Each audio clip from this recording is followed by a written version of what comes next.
La parroquia de San Francisco de Asís, aquí en Concal. En el convento detrás, Fray Diego López de Cogolludo escribió la historia de Yucatán. Uno de los primeros compiladores de la historia completa de los yucatecos. Aprecien ustedes la arquitectura de la parroquia porque es significativamente distinta a las que hay en la península. No tiene las torres y la corona esta especie como de media luna encima donde está el campanario. Vamos a conocer la historia en este reportaje.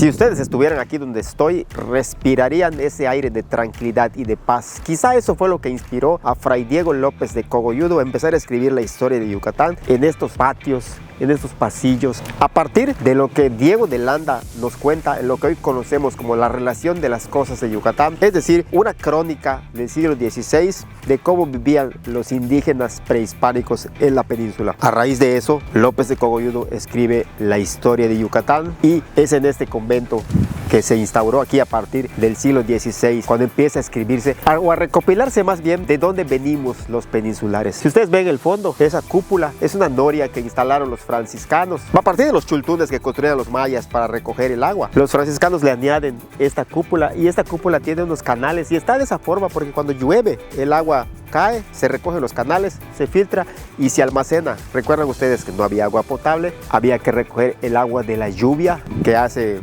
400, 500 años pues era mucho más sana, no había la contaminación de ahora por los automóviles y todo el monóxido de carbono que respiramos. Entonces aprovechaban los frailes para recoger agua de lluvia y en estos espacios catequizaron a los indígenas prehispánicos e instauraron la religión católica. Sigamos viendo esa historia. En el sexenio de don Víctor Cervera Pacheco se rescató este convento y se puso al servicio de la sociedad como el Museo de Arte Sacro en Yucatán. Diego, ya estamos casi por empezar las clases, el nuevo curso escolar, pero si tienen ustedes una oportunidad de venir a pasear y conocer el Museo de Arte Sacro, vengan con la mentalidad abierta, vengan, quizá también traigan su fe, porque no se pueden despojar de ello, pero vengan con la mente abierta porque van a conocer obras de arte invaluables que hablan de este proceso de sincretismo cultural entre mayas prehispánicos y la religión cristiana católica que se asentó y que hoy, debido a esto, es que se celebran las fiestas religiosas en los pueblos y es el motivo por el que la fiesta del santo patrono tiene un ruedo, se hace la corrida de toros y en medio del ruedo hay un árbol, un yaché o una vara porque representa el árbol, la ceiba sagrada de los mayas. Fíjense, el sincretismo cultural de la fiesta del santo patrono católico del pueblo con la corrida de toros y el elemento de la cultura maya. Entonces vengan al Museo de Arte Sacro con la mente abierta y conozcan un poco de esa historia del sincretismo cultural. Esta es la entrada a un cementerio. En efecto, en Concal, en los patios del ex convento, se encuentra esta puerta ya tapiada con estos símbolos que era el cementerio donde sepultaban a los frailes franciscanos. Y lo curioso de esto es que aquí atrás de mí se encuentra la secundaria Fray Diego López de Cogolludo. Creo que la única que lleva el nombre de un fraile en todo el estado. ¿Y eso por qué? Porque es el que escribe la historia de Yucatán. Y como les comenté en un video anterior del municipio de Humam, también los patios de esa escuela están sobre el viejo cementerio que utilizaron los frailes franciscanos para depositar a sus hermanos en el descanso eterno. En mis manos una edición facsímil de la historia de Yucatán escrita por Fray Diego López de Cogolludo. Una edición facsímil porque saben que está traducida o copiada literalmente como la escribió, difícilmente de leer. Cuando rescatan este convento por Víctor Cervera Pacheco a iniciativa del arzobispo Emilio Carlos Berlí, la historiografía nos cuenta que aquí en este espacio Fray Diego escribió la historia de Yucatán y bajo bajo un árbol de naranjas como este, digo porque eso que les estoy contando tiene más de 400 años de historia. Aquí estuvo Fray Diego sentado en lo que está enfrente de mí, esta piedra estaba donde está hoy este naranjo. La mueven con maquinaria durante la reconstrucción y el rescate del edificio y la trasladan aquí. Quiero pensar que sentado en esta piedra habría reflexionado muchos de los escritos López de Cogolludo a partir de lo que había escrito Diego de Landa y cuyo escrito original creo que terminó en Alemania y lamentablemente se perdió mucha parte de esa, de tal manera que lograron rescatar algo, reconstruir esa historia y publicar la relación de las cosas de Yucatán, que es uno de los primeros textos, los textos primigenios que uno lee cuando entra a estudiar arqueología, antropología, porque son los inicios de los relatos, de las crónicas de los frailes del siglo XVI. López de Cogolludo retoma esto y amplía la historia, porque el libro de López de Cogolludo empieza precisamente cuando envían a Francisco Hernández de Córdoba por las autoridades de La Habana para descubrir lo que hoy conocemos como Yucatán. Y en este pasillo, según me han contado los responsables del Museo de Arte Sacro, hace como 3 años vino un fraile franciscano a realizar una auditoría a los de Izamal. Ya saben esos procesos que hacen los religiosos. Y luego de pasear el convento, cuando le dijeron a este fraile que aquí López de Cogolludo escribió el texto, caminó, cayó de hinojos y lloró. Y le preguntaron por qué. Porque dijo: conmigo termina la descendencia de los Cogolludo. Es decir, un descendiente de este cronista español también visitó este espacio donde se empezó a escribir la historia de Yucatán.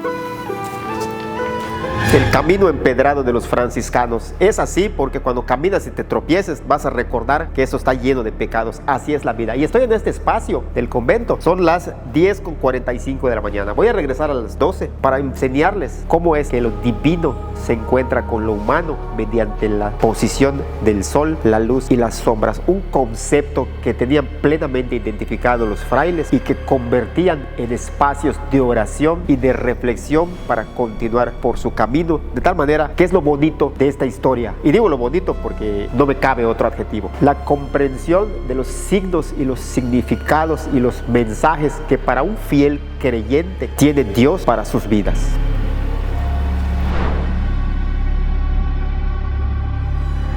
Entrando al Museo de Arte Sacro, que por cierto contiene piezas recabadas de todo Yucatán, de madera, seda, oro y plata, pueden ustedes ver este mural en el que se aprecia, se llama La Adoración de la Santa Cruz. En el mural podemos ver a don Francisco de Montejo, el adelantado, pasó mi madre. Y junto a él tenemos al cura Francisco Hernández, no Hernández de Córdoba, el descubridor. Este cura se llama Francisco Hernández, era el capellán de los españoles. ¿Y por qué está vestido no como franciscano, sino como diocesano? Los fieles católicos van a entender perfectamente, los que no somos fieles católicos, ahí va. En ese tiempo había un conflicto entre unos y otros, diocesanos y franciscanos, por ver quién era el que evangelizaba a los indígenas. El autor de este cuadro es un español al que le encargan esta pintura en los años 40. La pintura es de 1941, es del siglo XX. Y decide pintar a este cura, que por cierto fue el primer párroco que se asentó aquí en la península, como diocesano, por la sencilla razón, dirá, si lo represento como era la época original, tal vez no me paguen el cuadro. Entonces, para agradarle al arzobispo que encargó el cuadro y pudiera cobrar, es que lo pinta como un diocesano. Otro detalle del mural: los mestizos que ustedes ven aquí ya no tienen la vestimenta indígena, llevan la vestimenta española, pero los zapatos todavía son sandalias,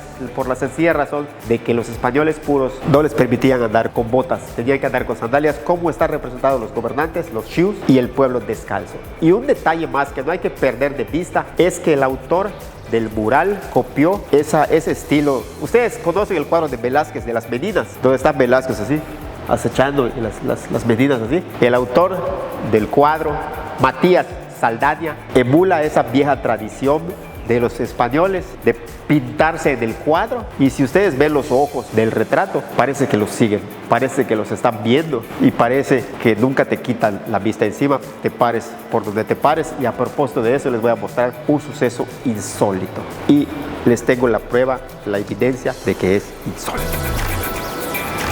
Recorrer este Museo de Arte Sacro lleva tiempo porque tiene innumerables cosas. Yo conozco amigos que han venido y se han pasado todo el día acá y cuando las 3, 4 de la tarde está lleno de imágenes religiosas. Ahí vemos ese es, si no me equivoco, Miguel por la espada, los arcángeles del Señor, Miguel, Gabriel, Uziel y Rafael. Y aquí tenemos una efigie del Sagrado Corazón de María. Y hay una anécdota que la verdad, si no lo hubiera yo visto, si no hubiera tenido las evidencias frente a mí, no lo voy a creer. Hay cosas. Yo soy un científico social formado en la Universidad Autónoma de Yucatán, bajo los preceptos del modo científico, de la hipótesis, la teoría, la comprobación y todo. Pero hay cosas en este mundo que simple y sencillamente no la tienen. Unas religiosas de Guadalajara vinieron y después de haber recorrido todo el museo, la superiora de estas señoras se para justo aquí, saca el teléfono celular, le toma una foto a la imagen del Sagrado Corazón de María e increíblemente cuando se graba la fotografía del teléfono, la imagen levanta la vista y la mira directamente a ella. Vine, me paré en el mismo lugar, tomé la fotografía y no salió. Ustedes están viendo la imagen de la foto que tomó la Madre Superiora, la que yo tomé. Vinieron 3 especialistas en fotografía y sacaron imágenes de allá, de acá, de acá. O sea, hicieron un recorrido desde varios ángulos para tratar de desmentir la foto de la Madre Superiora, y ninguno. Simple y sencillamente es algo que no podemos explicar. La fe, Dios, nuestra mente. Ustedes coméntenlo. Esta pintura al óleo data de 1769 de un autor anónimo, y podemos ver a la Virgen de la Concepción, la primera patrona de Yucatán, la original Virgen del convento de Izamal, que luego vamos a contar más historias, que fue coronada después de haber hecho los 3 milagros para los yucatecos. Vamos a la historia despacio, se las vamos a contar en Izamal, pero aquí en el Museo de Arte Sacro pueden ustedes apreciar la pintura original de 1769, donde está la Virgen. Esa Virgen fue sustituida por una Virgen de la Natividad que corona Juan Pablo II, San Juan Pablo II, durante su visita pastoral en agosto de 1993, a la que tuve el privilegio de asistir como periodista, y el Papa corona a la Virgen de la Natividad como la Virgen de la Concepción, y es la que hoy está como patrona de Yucatán en la parroquia y exconvento de Izamal.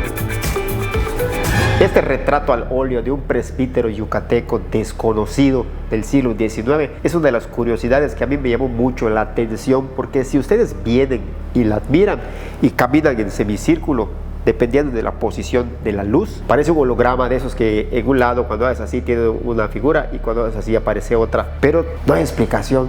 Inclusive cuentan que han venido especialistas en arte y dicen es explicación, porque si vienes y tomas la foto de noche, hasta barba le sale, como ustedes están viendo en la imagen.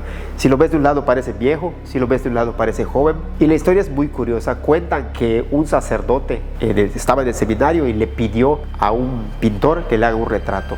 El pintor le dijo: para no darte el retrato solo así, te hago el marco y te lo entrego. Cuando le llevó retrato al seminario, le dijeron: no lo conocemos, ni sabemos quién es. Y se quedó en el seminario. Hoy está aquí en el Museo de Arte Sacro. Es una curiosidad de esas cosas extrañas que dices: me estoy sugestionando, me estás cuenteando, no lo sé. Aquí tenemos una invaluable custodia, y se llama custodia porque en el centro lleva el Santísimo. Ustedes ven en el latín: hoc est corpus meum, este es mi cuerpo. La mandan a hacer por el arzobispo para el primer congreso eucarístico celebrado en los años 40, y para reforzar la fe del pueblo a mediados del siglo XX, después de que termine la revolución, aquí en el Museo de Arte Sacro. El objetivo no es mostrarles todo el museo, sino invitarlos a que vengan, porque está abierto al público de martes a viernes, precios módicos de 9 a 1, y los sábados y domingos de 9 a 5 de la tarde, para que ustedes pasen con su familia un momento para ver y conocer objetos invaluables, esas curiosidades que les estoy mostrando en este video, y conozcamos un poco más de nuestra historia. ¿Será esta imagen la del cuarto rey mago? Esta figura fue donada por Miguel Ángel Bretos, historiador de la iglesia, al que tuve la fortuna de conocer. Cuando encontraron los textos del Mar Muerto, hay uno escrito por María Magdalena en el que habla de 4 reyes, no dice magos, no dice nada. Y respecto del cuarto rey, cuando lo describe como lo que hoy tendríamos un junior, y cuando describe la vestimenta, las botas y la vestimenta coinciden plenamente con este que podría ser la figura del cuarto rey mago. Lo curioso de este asunto es que los textos del Mar Muerto son descubiertos en el siglo XX, y esta figura evidentemente data del siglo XVII o XVIII. Es muy antigua, es madera policromada de origen desconocido, y es una teoría que dicen que es el cuarto rey mago. Por cierto, dicen que este rey miraba siempre a un Cristo de las ampollas que estaba en este lado, y cuando especialistas le hicieron una prueba con esas cámaras que captan el aura del ser humano, las cámaras Kirlian, emite como si fuera un ser humano. ¿Será el cuarto rey mago? En el final del recorrido del Museo de Arte Sacro, en la sala 6, tenemos esta imagen de Cristo crucificado que tiene más de 300 años. ¿Cuál es lo curioso de todo esto? He hablado con gente que ha venido al museo, porque ya saben ustedes, cuando terminas el recorrido y te gana ese tipo de religiosidad, te entra la fe y es válido. Hay gente que se ha sentado aquí y le dice: un momentito de reflexión, ¿no? Y he hablado con varias personas, yo diría unas 8 o 10, y me dicen: el cabello de ese Cristo crece. Se han hecho pruebas con cámaras térmicas. hay frío, yo tengo frío, que alguien venga a abrazarme. Y eso es de madera. Con la cámara térmica, como ustedes ven en la imagen, este Cristo refleja el mismo calor corporal de un ser humano, lo cual es inexplicable porque eso es madera, y con la temperatura que hace en esta habitación, la madera está fría. ¿Cómo es posible esto? Hay personas que dicen que el cabello de ese Cristo crece. Vengan a pasear, vengan a conocerlo. No me crean, reflexionenlo. Y aquí está la bula papal de la que Pío X, el 11 de noviembre de 1906, nombró arquidiócesis de Yucatán, por el número de fieles, claro está, y firmó. La bula es un documento pontificio que tiene sellos en oro y con el que declara el Papa pues estos niveles como nombrar una arquidiócesis. Aquí en el Museo de Arte Sacro pueden ustedes admirarla, y cuando vengamos a estos lugares, por favor, con respeto, admiremos las cosas, no toquemos nada, leamos la información que pueden ustedes tener acá y respetemos esos espacios. Ya me metí a uno de ellos, todo sea para que ustedes hagan el video, pero respetemos los espacios, tratémonos bien. Y por favor, están en un espacio que, si bien no es religioso, es museográfico. Tengamos respeto, tolerancia y sobre todo pensemos en que esto también es nuestra historia, nuestra herencia, y por lo cual todos los yucatecos tenemos aquí un pedacito también de Yucatán. Soy Rafael Gómez Chi, coméntenlo, compártanlo, déjenme acá sus comentarios y nos estamos viendo en un próximo reportaje aquí en Crónicas Delirantes. Previous.